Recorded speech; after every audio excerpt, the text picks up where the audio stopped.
Jiruun bulte lafee taati hin qaxwatinaa dubbii waa'ee Wallaggaaf Gujii gadi roobaa jira jibbii.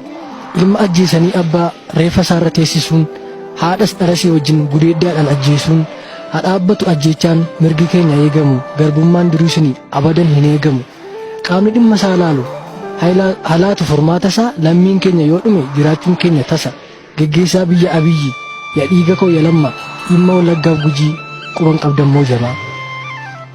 Moo isaanis miti Oromoo hin qabsoofne moo dhiigee hin duune moo kan Gujii marrimaan keessaa jigee maaliif dhuma uummatni cubbuu maalii hojjetee Oromummaa isaa qofaaf maaliif biyyaa baqatee dhiigni Oromoo diriiree maalumaaf lafatti hafaa dhagaan of birmadhaa adaraa waaqaaf lafaa. Oromoon safuu qaba abaaree qaqqabsiisa dhiigni isaa ol iyyatee Waaqayyoon gaddisiisa. Nu dhiisaa mirga keenyaaf nuun fixinaa lafarraa silaa seeran beektanii ajjechaadhaaf cabarra.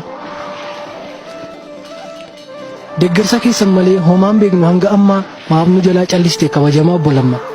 Yoo duraanii sana haqni soba calleessaa har'a maaf dagattanii imimmaanaa dhiyyeessaa. Maal godhe Oromoon koo maaliif lubbuu isaa dhabaa balleessaa tokko malee maaf baqatee caccabaa. Warri duraan nu faanaa har'a dugda galanii akka waan gurra hin qabnee hin dhageenye jedhanii maaloo adaraa waaqaa Oromiyaaf birmadhaa gaaffii seenaa deebisuuf mirga Oromoof dubbadhaa. Oromoon haqa qabaa sobee iyyaa hin jiru deemaatii ilaalaa mee reeffa du'ee diriiru. Qeerroo cubbuu isaa malee foon isaa bineensi nyaatu qarree haqa ishee dhabdee qoonqoo wangeetiif taatu.